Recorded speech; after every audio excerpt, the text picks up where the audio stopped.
Have you ever been watching a show, maybe something you love, totally lost in a world of knights and dragons, and then suddenly you get this weird feeling like, hang on a second, this feels a little too familiar? Well, today we're going to dive deep into that exact feeling, all sparked by one viewer's really sharp observation about the show A Knight of the Seven Kingdoms. So it all kicked off when this viewer noticed some pretty striking parallels between the show and modern American politics. They weren't just seeing a fantasy story about a commoner knight standing up to a cruel prince. No, they were seeing a direct reflection of the Trump presidency and the protests against ICE. And this was their big takeaway. It's a bold claim, right? That the show wasn't just entertainment, but maybe a deliberate tool for social engineering, carefully crafted to inspire political resistance. That's a fascinating and pretty provocative idea. And that, right there, is the central question for a whole explainer today. Is this actually targeted propaganda hiding in plain sight in a fantasy epic? Or could there be a deeper, maybe more fundamental force at work here? To figure it out, we've got to peel back the layers of this thing, starting with the comparison itself. Okay, first things first, we need to get a really clear picture of exactly what parallels this viewer was seeing. So let's break down the key comparisons they made between the world of Westeros and, the world right outside our window. All right, so it starts with the big incident. In the show, there's a puppet show, and they act out the slaying of a dragon, which of course is the symbol of the royal family. Now, the prince doesn't see a piece of art. He sees treason. The parallel here? It's how symbolic protests against a government are often framed by those in power, not as dissent, but as these dangerous acts that threaten the whole system. Next up, you've got our hero, Sir Duncan the Tall. He's this low-born hedge knight, an underdog who jumps in to protect the weak. And what does he get for it? He gets branded a traitor. You can see how this echoes the narrative of modern activists who really see themselves as defending the vulnerable from government overreach, and they often end up facing arrests and legal battles for it. And then there's the most direct visual link. The bad guy, Prince Aerion, is cruel, he's entitled, and he's a blonde member of the ruling Targaryen family. Now, for the viewer, this character was an unmistakable stand-in for Donald Trump, who was, often portrayed in the media as an authoritarian figure during his time in office. But okay, this is where the theory hits a major snag. A huge one, actually. The source material, the book the show is based on, was published all the way back in 1998. That's 2 decades before the political events it supposedly mirrors. So, if it wasn't written to be a direct commentary, why does it feel so much like one? To answer that, we have to look past the plot. So, if it's not a direct allegory, then why does the story feel so potent, so emotionally charged, and, like the viewer pointed out, so incredibly skewed? This is where our focus shifts, from what the story is about to how the story is being told. And the viewer who noticed all this, they actually pointed this out themselves. In the real world, politics is messy, right?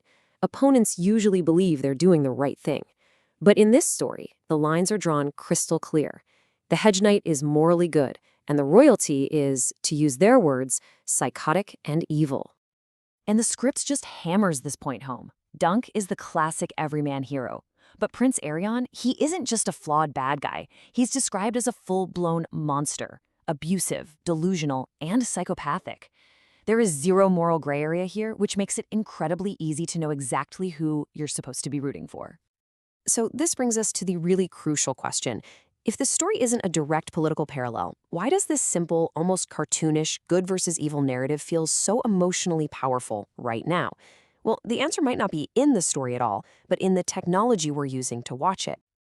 To find an answer, we're going to turn to the legendary media theorist Marshall McLuhan and his idea of re-tribalization.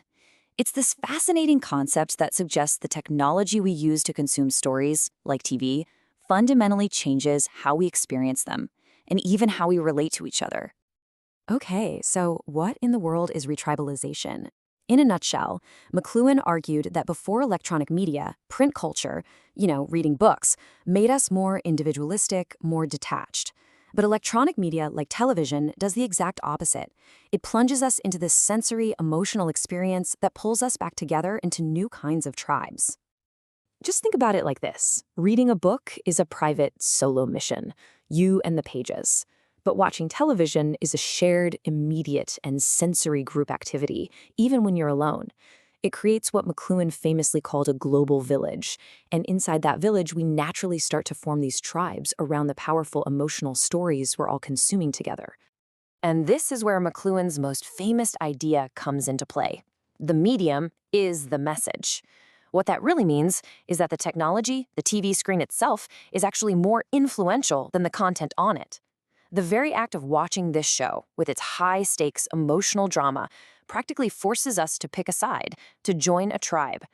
And the show makes the choice really, really easy. It presents us with two clear options. Are you on Dunk's tribe, the protectors of the innocent, the fighters for justice, or are you with Arian's tribe, the embodiment of abusive power and pure corruption? The narrative is literally designed to leave no middle ground. So let's bring this all together now. What's the big takeaway from this whole journey? We started with a simple political parallel, and we ended up deep in media theory. So what's the bottom line?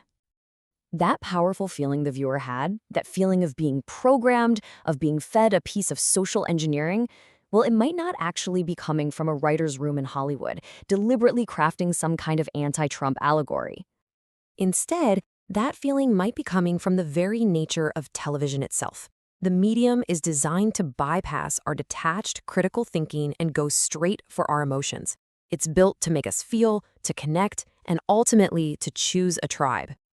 So just think about the path we just took, right? We started with a simple political parallel. Then we questioned the timeline, and we realized the good versus evil story was almost too perfect. And that led us to a much deeper answer, not in the script, but in the screen itself, all thanks to McLuhan's powerful idea. So when we feel like a piece of media is pushing an agenda, maybe we should be asking a different question. Is the real propaganda hidden in the story? Or is the most powerful propaganda of all the glowing screen itself? It's something to think about the next time you sit down to watch, well, anything.